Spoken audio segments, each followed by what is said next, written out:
करने से पहले सारी कायनात के मरकज़ अक़ीदत मोहसिन इंसानियत अव्वल कायनात जनाब अहमद मुस्तफ़ा मोहम्मद मुस्तफ़ा सल्लल्लाहु अलैहि वसल्लम की बारगाह रिसालत में नहायत ही खुलूस मोहब्बत के साथ बावाज़ बुलंद दुरूद पाक पढ़िए। अल्लाहुम्मा सल्ली अला सय्यिदिना मौलाना मुहम्मदिन बारिक व सल्लिम सलातु व सलाम अलैका या रसूलल्लाह सल्लल्लाहु तआला अलैहि वसल्लम।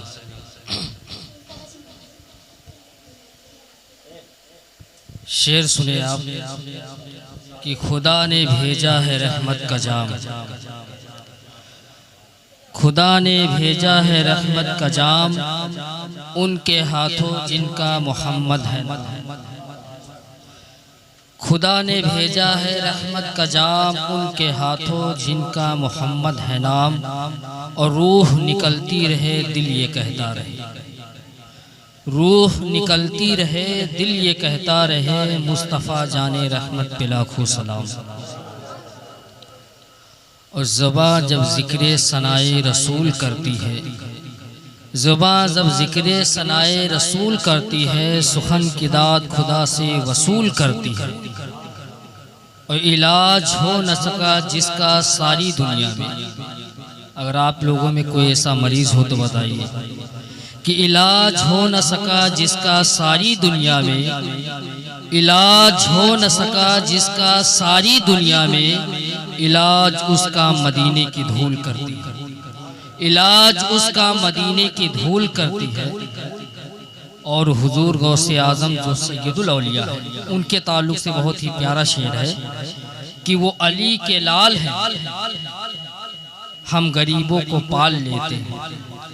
वो अली के लाल हैं, वो हम गरीबों को पाल लेते हैं, और वो मुसीबतों को टाल देते हैं।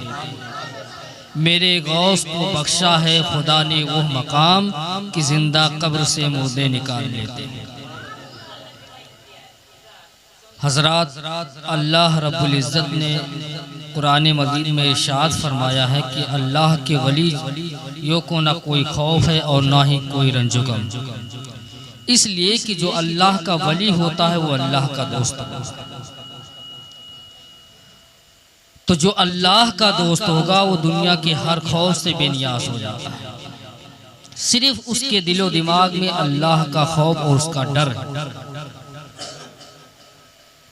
अगर अगर अगर अगर आप देखें तो यहाँ पर जिक्र मिलाद अल्लाह उसके रसूल की मोहब्बत में रखा गया। अब दुनिया में कोई भी इंसान हो, जब कोई मजलिस करता है या उसके अलावा कोई भी काम करे, तो उसमें इंसान वो अपना फ़ायदा देखता है कि हमें इस काम से कितना मुनाफा होगा, कितना फ़ायदा होगा या हमारा नुकसान होगा। अगर फ़ायदा होता है तो इंसान उस काम को करता है, अगर नुकसान होता है तो उस काम को नहीं करता। इसलिए अगर देखा जाए तो अगर कोई जिक्र मिलाद रखता है या उसके अलावा कोई भी अच्छा काम करता है तो सबसे पहले इंसान उसमें ये देखता है कि हमारा फायदा है कि नहीं। तो आइए इस जिक्र को रखने में, अल्लाह उसके रसूल की याद मनाने में क्या फ़ायदा है। खलीफे अव्वल हज़रत सैयदना सिद्दीक़ अकबर रदियल्लाहु ताला अन्हु से रिवायत है, हदीस, अल्लाह के रसूल सल्लल्लाहु अलैहि वसल्लम ने इरशाद फरमाया है, क़ालन नबी सल्लल्लाहु अलैहि वसल्लम मन अनफ़क़ा दिरहमन अला क़िराअतिन नबी अला मौलूदिन नबी सल्लल्लाहु अलैहि वसल्लम काना रफ़ीक़ फिल जन्ना। हदीस पाक में है, रसूल कायनात सल्लल्लाहु अलैहि वसल्लम ने इरशाद फरमाया कि जो इंसान एक दिरहम, एक रुपया अगर मेरे मिलाद में या मेरे जिक्र में खर्च करेगा, फरमाते हैं कि जन्नत में वो मेरा दोस्त होगा। सुभान अल्लाह, इतनी बड़ी दौलत। दूसरी हदीस में है, खलीफे सानी हजरत सैयदना उमर फारूक आज़म रदियल्लाहु ताला अन्हु से रिवायत है, वो फरमाते हैं रसूल कायनात सल्लल्लाहु अलैहि वसल्लम ने इरशाद फरमाया, मन अज़्ज़मा ताज़ीमन नबी अला मौलिदिन नबी सल्लल्लाहु अलैहि वसल्लम काना इहयाल इस्लाम, कि जिसने मिलादे रसूल की ताज़ीम की तो उसने इस्लाम को जिंदा कर दिया। सुभान अल्लाह। ये तो खैर आखिरत का फ़ायदा है कि आखिरत में हमें इसका सवाब मिलेगा। हम अगर अल्लाह के रसूल का जिक्र करें या मिलाद रसूल मनाए या मिला अल्लाह के कोई जिक्र करें तो हमें उसका आखिरत में फ़ायदा होगा। लेकिन अगर हम दुनिया में मिलाद करें, कोई अच्छा काम करें तो हमें उसका क्या फ़ायदा मिलेगा। तो आइए मैं आपको एक वाक़या सुनाता हूँ कि एक औरत थी, बहुत ही नेक पारसा और बहुत ही अच्छी औरत। वो अल्लाह और उसके रसूल का जिक्र भी सुनती थी, जिक्र करती भी थी और नमाज वगैरह की बहुत पाबंद थी। लेकिन उसका जो शौहर था वो बहुत बदकार था, बहुत बुरा इंसान था। वो कभी नमाज नहीं पढ़ता था, कभी रोज़ा नहीं रखता था, न कभी कोई जिक्र मिलाद में वो शरीक होता था। तो इस वजह से औरतों की आदत होती है जब 2-4 औरतें आपस में इकट्ठा होती हैं तो एक दूसरे को ताना करती है, एक दूसरे की चुगलखोरी करती है। औरतों की आदत होती है। तो जब वो औरत बाहर निकलती अपने महल्ले में औरतों के पास बैठती तो औरतें आपस में कहती कि बताओ ये कितनी नेक हैं, ये इतनी अच्छी हैं, ये नमाज पढ़ती हैं, जिक्र मिलाद करती हैं, लेकिन इनका शौहर इतना बुरा बदकार है, बुरा आदमी है कि वो कभी नमाज नहीं पढ़ता, अल्लाह उसके रसूल की मजलिस में शरीक नहीं होता। तो जब उस औरत ने सुना औरतों के ताने को तो वो बहुत गुस्से में आई और गुस्से में आकर सीधा अपने घर को वापस आई। जब घर को आती है तो अपने शौहर से कहती है कि ये बताओ कि तुम नमाज नहीं पढ़ते हो, कहीं जलसा या प्रोग्राम होता उसमें तुम जाते नहीं हो, इस वजह से मेरी बहुत बेइज्जती होती है। जब मैं महल्ले में जाती हूँ या औरतों में बैठती हूँ तो औरतें मुझे ताना देती हैं, मुझे बहुत बुरा लगता है। लिहाजा तुम वादा करो आज के बाद कोई भी अच्छा काम होगा, कोई भी दीनी काम होगा तो उसमें जाओगे।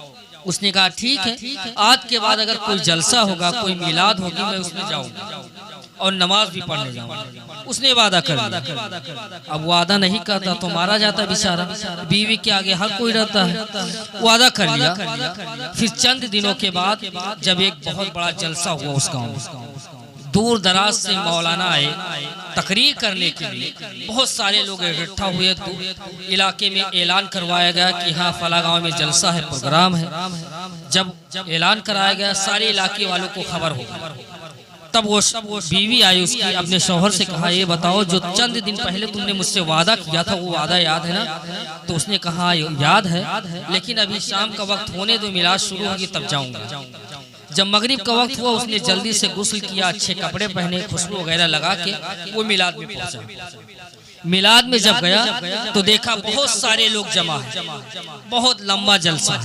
वो कभी जलसे में नहीं गया था, कभी किसी मजलिस में गया नहीं था, उसे कुछ नहीं पता था कि मजलिस में कैसे बैठते हैं, क्या बोलना चाहिए, क्या पढ़ना चाहिए, क्या नहीं कहना चाहिए, उसे कुछ नहीं पता क्योंकि पहली बार हो गया। जब वो गया तो बीच जलसे में जाके बिल्कुल खंबे की तरह सीधा खड़ा हो गया। जब जाके खड़ा हो गया तो गांव के जो इमाम साहब थे वो तकरीर बोल रहे थे।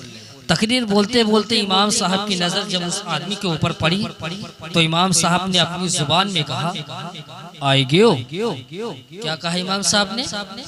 आएगो। तो उसने कहा हाँ आएगी।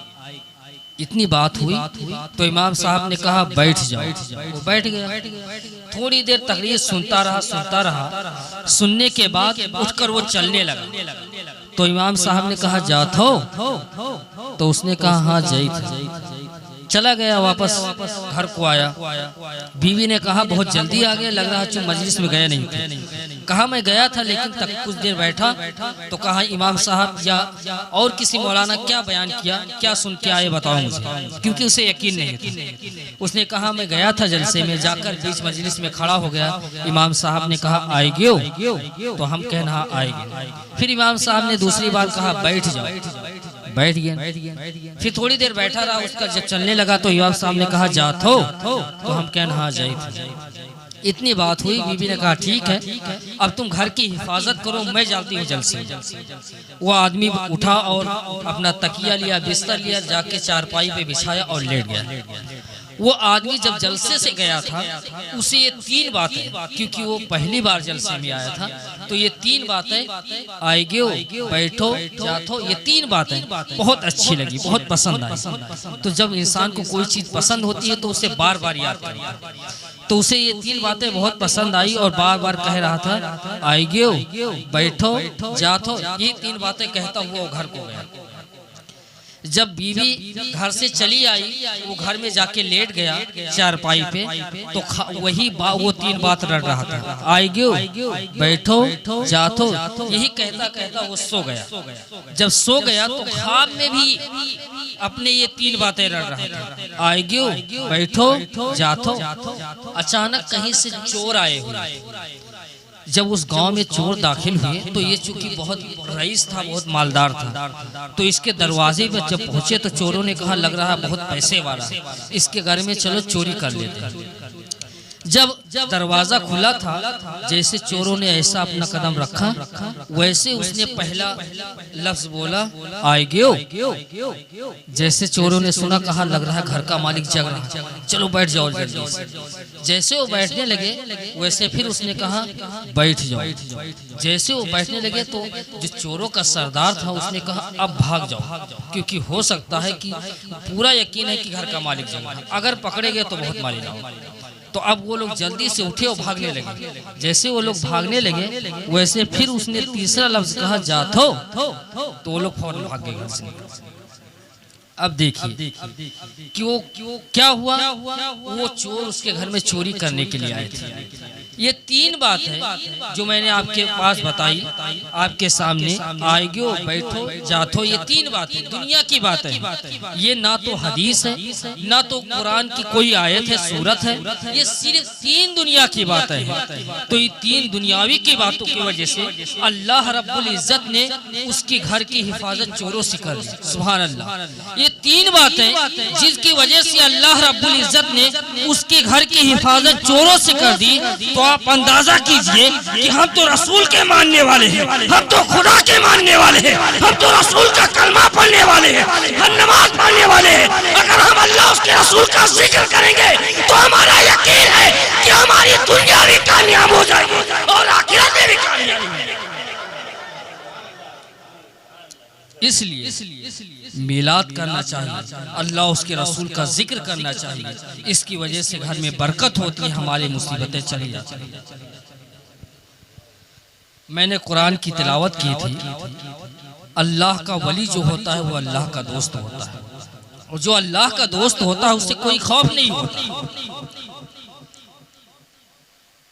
अगर आप यहाँ देखिए तो दुनिया में अपने मुआशरे में देखिए, अपने ज़िला में देखिए, कहीं भी आप जाएंगे तो जो आपका दोस्त होता है, रिश्तेदार होता है, जब उसके यहाँ आप जाएंगे तो आपको बैठने के लिए अच्छा बिस्तर देगा, नाश्ता कराएगा। कहीं चौराहे पे मिल गया, कोई गांव का पड़ोसी है या कोई भी है, आपको नाश्ता कराएगा, आपकी हाल खैरियत लेगा, हर तरीके से आपके हाल पूछेगा, आपके घर वालों के बारे में पूछेगा। लेकिन आप अंदाजा कीजिए कि क्या यही दोस्त लोग जो हमसे मोहब्बत करते हैं, हमारे खानदान से मोहब्बत करते हैं, हमारे नाम से मोहब्बत करते हैं, क्या हमारे मरने के बाद हमें मैदान महशर में यही दोस्त व अहबाब, यही रिश्तेदार काम आएंगे? क्या यही लोग मोहब्बत करेंगे हमसे? वो मैदान महशर जिसके बारे में हदीस पाक में लिखा हुआ है कि वहाँ नफ्सी नफ्सी का आलम होगा, हर इंसान अपने गुनाहों में दबा हुआ होगा, न वहाँ बाप बेटे के काम आएगा, न बेटा बाप के काम आएगा, न बेटी माँ के काम आएगी, न बहन भाई के काम आएगा। वहाँ पर कोई रिश्तेदार दूसरे रिश्तेदार के काम नहीं आएगा, कोई भी इंसान किसी दूसरे इंसान के काम नहीं आएगा। तो फिर एक जहन में सवाल पैदा होता है, अगर वहाँ दोस्त काम नहीं आएगा, वहाँ रिश्तेदार काम नहीं आएगा, वही माँ बाप काम नहीं आएंगे, भाई बहन काम नहीं आएंगे, तो फिर वहाँ काम कौन आएगा? जहन में एक सवाल पैदा होता है। अल्लाह रब्बुल इज़्ज़त इरशाद फरमाता है कि वहाँ मरने के बाद मैदान महशर में जो काम आएंगे वो अल्लाह के वली काम आएंगे। सुभान अल्लाह। अल्लाह फरमाता है इन्नल मुत्तकीन, कि मुत्तकी लोग काम आएंगे। अब फिर एक जहन में सवाल पैदा होता है कि मुत्तकी लोग हैं कौन, मुत्तकी हम किसको समझे। तो अल्लाह रब्बुल इज्जत दूसरी आयत में इरशाद फरमाता है इन औलियाहु इल्लल मुत्तकीन, कि जो अल्लाह का वली होता है वही मुत्तकी होता है। तो अब बात समझ में आ गई कि मैदान महशर में भाई बहन रिश्तेदार काम नहीं आएंगे, अगर काम आएंगे तो ख्वाजा गरीब नवाज काम आएंगे, गौसे पाक काम आएंगे, आला हजरत काम आएंगे। तो आए दुनिया से दिल लगाने वालों, अगर तुम्हें मोहब्बत करना है तो गौसो ख्वाजा से मोहब्बत करो, सैयद सालान मशरूक गाजी से मोहब्बत करो, अल्लाह की वलियों से मोहब्बत करो। अगर अल्लाह की वली से मोहब्बत करोगे तो तुम दुनिया में कामयाब रहोगे और मानने के बाद जन्नत में दाखिल होगे। ये अल्लाह का वली होता है। अच्छा, आप लोगों ने देखा होगा जब किसी के यहाँ कोई प्रोग्राम होता है, कोई बारात हो या कोई अकीका वगैरह हो, कुछ भी हो, तो वहाँ पर जो दावत वगैरह होती है वहाँ पर चंद कुत्ते इकट्ठा हो जाते हैं, बहुत सारे कुत्ते रहते हैं। तो एक कुत्ता होता है फालतू कुत्ता और एक कुत्ता होता है पालतू कुत्ता, दो तरीके से कुत्ते होते हैं। अच्छा, फालतू कुत्ता किसे कहते हैं, पालतू कुत्ता किसे कहते हैं? पालतू उसे कहते हैं जिसके गर्दन में कोई पट्टा वगैरह लगा होता है, जिसकी गर्दन में कोई निशानी होती है। और जो फालतू कुत्ता होता है वो आज़ाद होता है, जगह जगह मार खाता है, कोई मारता है, कहीं बैठा है, कहीं पड़ा है, उसका कोई पुरसाने हाल नहीं होता, उसका कोई वारिस नहीं। तो समझ में आ जाता है कि इसका कोई वारिस नहीं है, लाचार है, कमजोर है। लेकिन जो पालतू होता है जिसकी गर्दन में पट्टा होता है तो उसे देखकर समझ में आता है कि ये लावारिस नहीं बल्कि इसका कोई वारिस है, इसका कोई मालिक है। तो आला हजरत फरमाते हैं तुझसे दर से सग और सग से है मुझको निस्बत, तुझसे दर से सग और सग से है मुझको निस्बत, मेरी गर्दन में भी है दूर का डोरा तेरा। और इस निशानी के जो सग हैं नहीं मारे जाते, हश्र तक मेरे गले में रहे पट्टा तेरा। अच्छा, आला हजरत ने जो इस शेर में कहा है तुझसे दर से सग, तो सग जो कहा है दो तीन बार। तो सग का मतलब होता है कुत्ता, फारसी में सग का मतलब क्या होता है, कुत्ता। तो आला हजरत ने जो दूसरे शेर में कहा है कि इस निशानी के जो सग है, यानी जो वो कुत्ते जिनकी गर्दन में निशानी रहती है, जो निशान वाले कुत्ते रहते हैं, जिन्हें मैंने आपसे नहीं बताया। अभी एक जगह मैं शादी में गया था, दावत थी, तो वहाँ पर चंद कुत्ते इकट्ठा हो गए। तो वहाँ का जो घर का मालिक था वो कुछ कुत्तों को मार पीट के भगा रहा था। उन्हीं में दो तीन कुत्ते ऐसे थे जिनकी गर्दन में पट्टा पड़ा हुआ था। तो मैंने कहा एक बात समझ में नहीं आई, ये बताइए कि अभी जो दो चार कुत्ते थे उनको आपने मार पीट के भगा दिया, लेकिन जो ये दो तीन कुत्ते हैं जिनकी गर्दन में पट्टा पड़ा हुआ, आपने इनको नहीं मारा। तो कहा इसलिए हजरत नहीं मारा क्योंकि वो जो वैसे टहल थे जिनको मैंने मार के भगाया वो फालतू कुत्ते थे, और जो इनको मैंने छोड़ दिया जिनकी गर्दन में पट्टा पड़ा हुआ है ये पालतू कुत्ते हैं। अगर इनको मारा जाएगा तो इनका मालिक आकर शिकायत करेगा। देखिए, तो इसी को आला हजरत ने फरमाया है कि इस निशानी के जो सग है नहीं मारे जाते, हश्र तक मेरे गले में रहे पट्टा तेरा। यानी जो गौसे आजम की गुलामी का जिसके गर्दन में पट्टा होगा, जब मैदान हश्र कायम होगा तो जब फरिश्ते हम गुनाहगार को लेने के लिए जहन्नम में ले जाएंगे तो वहाँ पर गौसे आजम हाजिर होंगे और कहेंगे इसकी गर्दन में मेरी गुलामी का पट्टा है, फरिश्तों रुक जाओ, ये मेरा दीवाना है, इसको जहन्नम में नहीं बल्कि जन्नत में। इसी को आला हज़रत ने फरमाया कि इस निशानी के जो सग हैं नहीं मारे जाते, हश्र तक मेरे गले में रहे पट्टा तेरा। तो जो गौसे आजम की गुलामी का पट्टा अपनी गर्दन में दुनिया में डाल देगा वो दुनिया और आखिरत में कामयाब हो जाएगा। अच्छा, अल्लाह का जो वली होता है वो अल्लाह का दोस्त होता है, तो वो पावरफुल होता है। एक हजरत सुलेमान अलैहिस्सलाम बहुत ही जलील कद्र पैगंबर है। अल्लाह के नबी है। तो दुनिया में जितने मुसलमान हुक्मरान गुजरे, जितने मुसलमान बादशाह गुजरे, उनमें हजरत सुलेमान अलैहिस्सलाम जो अल्लाह के नबी हैं बहुत बड़े हाकिम थे, बहुत बड़े बादशाह थे। इतने बड़े बादशाह थे कि उस दौर में जो भी चरिंद परिंद इंसान जो भी, सबके ऊपर उनकी हुकूमत थी, सबके वो बादशाह, बहुत बड़े बादशाह। आज का बादशाह नहीं जो सिर्फ इंसानों का बादशाह, ये इंसानों का हुक्मरान हो, बल्कि उस दौर की बात है कि जब सारे चरिंद परिंद जितने मखलूकात थे सबके वो हाकिम थे। तो जब वो बादशाह थे तो उनके यहाँ दरबार लगता था। तो जैसे आजकल वजीर लोग बैठते वैसे वहाँ दरबारी लोग बैठते थे। तो चंद चरिंद परिंद भी बैठते थे और इंसान भी बैठते थे। तो एक हुदहुद परिंदा होता है, चिड़िया होता है, तो वो तमाम चिड़िया जमा थे। जब हजरत सुलेमान अलैहिस्सलाम का तख्त लगा तो सुलेमान अलैहिस्सलाम ने कहा कि ऐ परिंदो ये बताओ कि हुदहुद परिंदा आज कहाँ चला गया। सुलेमान अलैहिस्सलाम के दरबार का एक कानून था, ये रूल था कि जो इस दरबार से बगैर इजाजत चला जाएगा उसके हाथ काट लिए जाएंगे, और अगर परिंदा है तो उसके बाजू को काट दिया जाएगा। तो हजरत सुलेमान अलैहिस्सलाम ने पूछा कि हुदहुद कहाँ चला गया, वो परिंदा नहीं दिखाई देता। तो जो परिंदे थे उन्होंने कहा कि हजरत हुजूर वो नहीं है, बगैर बताए कहीं चला गया है, उसने इजाजत नहीं दी। तो कहा ठीक है आने दो। हजरत सुलेमान अलैहिस्सलाम का दरबार लगा हुआ था, लोग बैठे हुए थे।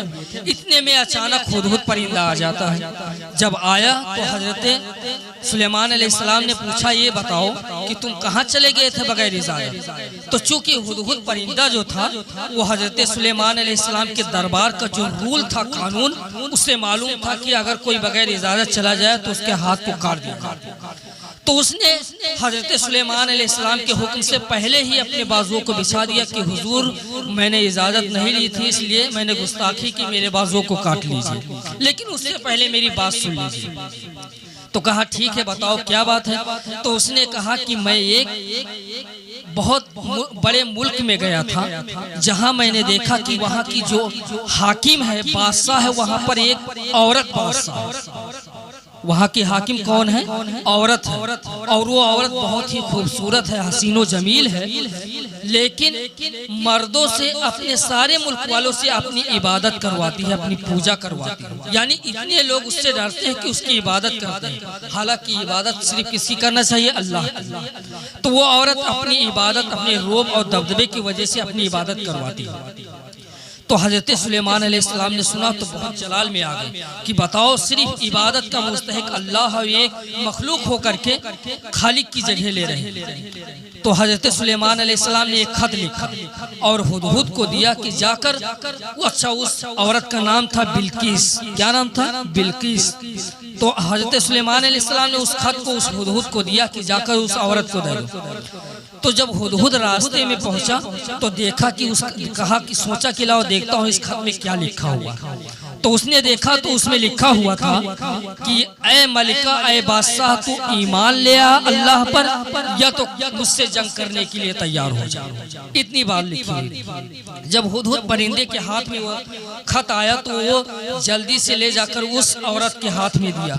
कहा ये मेरे बादशाह ने, मेरे हुजूर ने दिया है तुम्हारे लिए। तो जब उस औरत ने पढ़ा तो बहुत गुस्से में आ गई कि ये कौन बादशाह है जिसने मुझे चैलेंज कर दिया, मैं इतनी सल्तनत की मालिक हूँ, बताओ इतनी बड़ी हाकिम हूँ। तो वो औरत ने फौरन गुस्से में आ गई। हजरत उस औरत ने अपने दरबारियों से कहा कि मुझे लग रहा है ये खत किसी अल्लाह के नबी का है, हो सकता है किसी आम आदमी का हो, चलो इसकी आजमाइश कर लिया जाए, चलो इसका इम्तिहान ले लिया जाए कि ये अल्लाह का नबी है या फिर कोई आम आदमी, या दुनिया की लालच रखता है, बादशाह बनना चाहता है। तो उस औरत ने एक खत लिखा और अपने चंद दरबारियों को बुलाया। फिर उसके बाद में अपने दरबारियों को 40 सोने की ईंटें दी, 40 सोने की ईंट दी और कहा ले जाकर सुलेमान को दे देना। जब वो लेकर आए 40 ईंटें, उधर से हुदहुद परिंदा आकर ये सारा वाक़या हज़रत सुलेमान की बारगाह में बता देता है कि उनके दरबारी लोग आपकी खिदमत में आपके तोहफे के लिए चंद ईंटें ले आ रहे हैं और वो औरत आपकी का इम्तिहान, आपकी आजमाइश करना चाहती है कि वो अगर दुनिया की लालच होगी तो वो ईंट लेकर के अपनी जगह खामोश हो जाए। तो जब इतनी बात हज़रत सुलेमान अलैहिस्सलाम ने सुना तो फौरन हज़रत सुलेमान अलैहिस्सलाम ने अपने दरबारियों को हुक्म दिया और कहा कि मेरे इस मुल्क के इर्दो गिर्द सोने की दीवारें उठा दो और जहां से इस मुल्क की हद शुरू होती है वहां तक सोने का फर्श बिछा दो, बिछौना बिछा दो। सुभान अल्लाह। अल्लाह के नबी का पावर देखिए। उन्होंने कहा कि वो ईंट लेकर मेरे पास आए उससे पहले तुम सोने का फर्श बिछा दो। जब बिछा दिया तो जैसे ही वो दरबारी उस मुल्क के हद में दाखिल होते हैं फौरन उन्होंने कलमा पढ़ लिया और कहा ये कोई आम आदमी नहीं हो सकता है बल्कि अल्लाह का नबी है, इसलिए कि जो अल्लाह का नबी होगा वही इतनी बड़ी सल्तनत का मालिक हो सकता है। जब उन्होंने देखा तो वो फौरन वापस चला गया और जाकर उस मलिका की बारगाह में पहुंचे और कहा कि वो आपसे ज्यादा पावरफुल है, वो आपसे ज्यादा बड़े बादशाह हैं। आपने 40 ईंटें सोने की भिजवाई थी मुझसे, लेकिन उनके पास तो इतना सोना है कि उनके यहाँ दीवारें सोने की उठी हुई, उनके यहाँ फर्श सोने का लगा हुआ है। तो जब इतना सुना उसने तो फौरन वो जाके दरिया के किनारे बैठ गई। जब वहाँ पहुँचती है तो हज़रत सुलेमान अलैहिस्सलाम ने अपने चंद दरबारियों को हुक्म दिया और कहा जाओ जो जिस तख्त पर वो बिल्किस बैठती है उस तख्त को मेरी बारगाह में ले आओ। जब इतना हुक्म दिया तो उनके यहाँ चरिंद परिंद भी बैठे थे, सारे इंसान बैठे थे। तो उनमें से एक जिन्नात खड़ा हुआ और कहा हुजूर अगर आपकी इजाजत हो तो उस तख्त को मैं आपके आँख के पलक झपकने से पहले आपकी बारगाह में रखूंगा। अच्छा ये सुन लीजिए कि वो तख्त किस तरह था। वो तख्त उसके जो पाए थे चारों पाए सोने के थे और उसके ऊपर जो लगा हुआ था वो लालो गौहर से जड़ा हुआ, इतना कीमती तख्त था। और वो वजन कितना था, वो 90 फीट चौड़ा और 90 फीट लंबा था, इतना ऊंचा तख्त था। और वो वहाँ से जो वो बादशाह थी मलिका वो कहाँ की थी, मुल्के सबा की थी। मुल्के सबा की और बैतुल मुकद्दस जहाँ हज़रत सुलेमान अलैहिस्सलाम बैठते थे वहाँ कम से कम 1400 किलोमीटर या तकरीबन 2400 किलोमीटर की दूरी है, यानी 2 महीने का रास्ता है। तो 2 महीने के रास्ते को उस जिन्नात ने कहा था मैं आँख की पलक झपकने से पहले ला दूंगा, इतनी जल्दी ला दूंगा। और वो कहाँ रखा हुआ था, 7 कमरों के अंदर बंद रखा था। उस तख्त को कहा, इतने भारी भरकम तख्त को उसने कहा कि आँख के पलक झपकने से पहले ला दूंगा। तो जब हज़रत सुलेमान अलैहिस्सलाम ने जिन्नात की उस बात को सुना तो हज़रत सुलेमान अलैहिस्सलाम ने कहा नहीं मुझे उससे भी पहले चाहिए। तो उनकी बारगाह में एक वली बैठे थे उनकी उम्मत के। अब यहाँ से अंदाजा कीजिए कि जो अल्लाह का वली होता है कितना पावरफुल होता है। तो उस अल्लाह के वली ने कहा कि अगर आपकी इजाजत हो तो मैं इस मजलिस के उठने से पहले आपके पास लाकर उसे। जब इतना सुना हज़रत सुलेमान अलैहिस्सलाम ने तो हज़रत तारीख में लिखा हुआ है कि आसिफ बिन बरखिया जो उस उम्मत के वली थे वो मजलिस से गायब भी नहीं हुए थे और तख्त लाकर हज़रत सुलेमान की खिदमत में हासिल कर दिया। इससे अंदाजा होता है कि अल्लाह का जो वली होता है वो बहुत ताकतवर और पावरफुल हुआ करता है। तो ये एक आम वली की बात है। तो जो सैयदुल औलिया है, जो गौसुल वरा है, उनके पावर का आलम क्या होगा, फिर इमामुल अंबिया का आलम क्या होगा। या अल्लाह के वली उनकी ताकत का ये आलम है कि उस तख्त को जिसको आसिफ बिन बरखिया ने कभी देखा नहीं था, जिस रास्ते से कभी गुजरे नहीं थे, उस तख्त को पलक झपकने से पहले लाकर सुलेमान अलैहिस्सलाम की खिदमत में हाजिर कर। या अल्लाह के वली हुआ। इमामुल औलिया हज़रत सैयदना गौसे आज़म की शान देखिए कि जब वो पढ़ने गए थे बगदाद में तो बगदाद के इतने बड़े आलिम हुए कि वो वहाँ के काजी मुकर्रर हो गए। तारीख में लिखा हुआ है सिर्फ काजी ही नहीं थे बल्कि खुद अपने वक्त के बहुत बड़े मुजद्दिद हुए, खुद वो इज्तिहाद करते थे। उनकी काबिलियत जब बहुत वसी तरी मशहूर हो गई उनके ज़माने में, जो बहुत ही नौजवान उम्र में थे, तो उनके दौर के बहुत पुराने आलिम एक थे अल्लामा इब्न जौज़ी। उनका नाम क्या था? अल्लामा इब्न जौज़ी। तो उन्होंने सोचा कि ये कल का बच्चा जो पढ़ा हुआ है, जिसका नाम अब्दुल कादिर है, ये जिलान से आया है, ये मेरे आगे बताओ इतना मशहूर हो गया है, मैं इतना बड़ा आलिम हूँ, लोग मेरे इल्म का शोहरा नहीं होता, ये बताओ इतना मशहूर हो गया है, चलो इसकी आजमाइश करते हैं। लोग बहुत तारीफ इसकी करते हैं कि बहुत बड़ा आलिम है, चलो इसकी आजमाइश करते हैं, इसका इम्तिहान लेते हैं। तो अल्लामा इब्न जौज़ी ने 10 तफसीर कुरान की 10 तफसीरों को याद कर बहुत अच्छे तरीके से फिर हज़रत गौसे आज़म की बारगाह में पहुँचे। उनके यहाँ उनके मुरीदीन बैठे हुए थे और जाकर जब उनकी बारगाह में पहुँचे तो कहा चलो आज अब्दुल कादिर को भरे मजमे में बेइज्जत कर लूँगा, लोग इनकी इज्जत करना छोड़ देंगे। जब वहाँ पहुँचे उनकी बारगाह में तो अल्लामा इब्न जौज़ी ने कहा कि आपकी तारीफ मैंने बहुत सुना है, मैं आपसे 10 मसले तफसीर के बारे में पूछना चाहता हूँ, क्या आप मुझे बता सकते हैं? तो गौसे आज़म ने कहा ठीक है पूछिए। तो गौसे आज़म ने कहा ठीक है, मैं पहले अपना जवाब सुना देता हूँ, फिर तुम अपनी तफसीरें सुना देना। सुभान अल्लाह। तो गौसे आज़म ने जब एक तफसीर बयान की तो हज़रत अल्लामा इब्न जौज़ी से पूछा कि ये बताओ ये तफसीर तुम्हें याद है? तो उन्होंने कहा हाँ याद है। जब दूसरी तफसीर गौसे आज़म ने बयान की तो कहा ये बताओ ये तफसीर तुम्हें याद है? यहाँ तक कि जब 10 तफसीरों को गौसे आज़म ने बयान किया तो अल्लामा इब्न जौज़ी ने कहा हाँ मुझे याद है, लेकिन इमाम गौसे आज़म ने 40 तफसीरों को जब बयान कर दिया तो अल्लामा इब्न जौज़ी उनके तफसीरों को सुनकर इतने वस्त में आ जाते हैं, इतने मुस्तगरक हो जाते हैं कि अपनों कपड़ों को फाड़ देते हैं और उनके दरबार से उठकर भागने लगते हैं कि ऐ गौसे आज़म अपनी तफसीरों को बंद कर लीजिए, कहीं ऐसा न हो कि आपकी इल्मी जलालत से मैं पागल हो जाऊं। गौसे आज़म का वो मकाम है, उनकी इल्मी जलालत का ये मकाम है कि अल्लामा इब्न जौज़ी जो इतने बुजुर्ग आलिम थे, उन्होंने कहा कि इतने वज़न में आ गए कि अपने कपड़ों को फाड़ दिया और कहा कि ऐसा ना हो कि मैं अपनी तफसीरों के आगे में पागल हो जाऊं। ये गौसे आज़म का। इसी तरह एक वाक़या और है कि हुजूर गौसे आज़म के ज़माने में जो मुग़लक बादशाह हुआ करते थे तोलिया ख़ानदान के, उनके ख़ानदान के एक बादशाह थे नस्र बिल्लाह, खलीफा थे, अपने वक्त के हाकिम थे।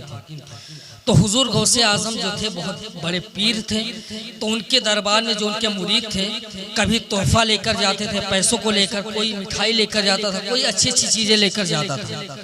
तो जब नस्र बिल्लाह जो था ये अल्लाह वाला था, अल्लाह उसके रसूल का चाहना वाला था, तो जब गौसे आज़म के बारे में सुना कि बहुत बड़े पीर हैं, बहुत इल्म वाले हैं, तो उसने सोचा कि चलो मैं भी कुछ नजराना हुजूर गौसे आज़म की बारगाह में ले चलता हूँ। तो उसने अपने दिल में ख्याल किया तो 40 अशरफिया, आज के दौर में सिक्के चलते हैं, अशरफी पहले चलते थे और दिरहम दिनार चलते थे। तो उसने 40 अशरफियों को लिया और अपने जेब में रखा और कुछ मिठाई ली, जाकर हुजूर गौसे आज़म की बारगाह में हाजिर हुआ और कहा हुजूर ये मेरी तरफ से तोहफा है, मैं आपका मुरीद हूँ, ये रख लीजिए, कबूल कर लीजिए। तो गौसे आज़म ने कहा कि तुम बादशाह हो, हाकिम हो? तो उसने कहा हाँ हुजूर मैं बादशाह हूँ अपने ज़माने का, अपने मुल्क का, आप मेरी तरफ से नजराना है छोटा सा, कबूल कर लीजिए। तो गौसे आज़म ने कहा कि मैं नहीं ले सकता। तो उसने कहा कि हुजूर क्यों नहीं ले सकते? तो कहा कि हो सकता है तुमने किसी मजलूम को सदा कर ये रकम कमाई हो सकता है किसी के ऊपर जुल्म करके तुमने ये पैसे हासिल किए हो, ये मिठाई उससे खरीदी हो, मैं किसी नाहक के, किसी मजलूम के नाहक को या किसी गरीब के नाहक माल को मैं अपनी जुबान पर नहीं रख सकता, मेरे नफ्स को गवारा नहीं कि मैं खाऊं। तो जब बार बार वो इसरार करने लगा कि नहीं हुजूर मेरी ये हलाल कमाई है, आप रख लीजिए, मैंने मेहनत से कमाई है, मैं आपको दे रहा हूँ मोहब्बत में, तो जब बार बार वो कहने लगा तो हुजूर गौसे आज़म जलाल में आ गए और उन 40 अशरफियों को अपनी मुट्ठी में लिया और इतनी जोर से दबाया कि उन अशरफियों से खून बहने लगा। तो इतने वो वज़्न में आ गए खलीफा और कहा कि हुजूर गौसे आजम अपनी ताकत को, अपनी मुट्ठी को खोल दीजिए, कहीं ऐसा ना हो कि पूरा खून इस दरबार से भर जाए। तो इन गौसे आजम ने कहा कि अगर तुमने रोका नहीं होता तो इस खून से पूरा मुल्क भर जाता। आप अंदाजा कीजिए कि गौसे आजम का वो मकाम है कि वो अशरफिया जो बेजान थी, जिनके अंदर कोई जान नहीं थी, जिनके अंदर कोई रूह नहीं थी, वो बेजान अशरफियों से गौसे आजम ने दबाकर खून निकाल दिया। ये गौसे आजम की करामत। इस तरह बहुत सी करामतें हैं, अगर मैं बयान करने पे आ जाऊं तो इतना वक्त नहीं है। अल्लाह रब्बुल इज़्ज़त की बारगाह में दुआ है कि हम सबको औलिया कराम और सल्फ़े सालिहीन के नक्शे कदम पर चलने की तौफ़ीक़ अता फरमाए और ईमान पर ख़ात्मा अता फरमाए। अस्सलामु अलैकुम व रहमतुल्लाह।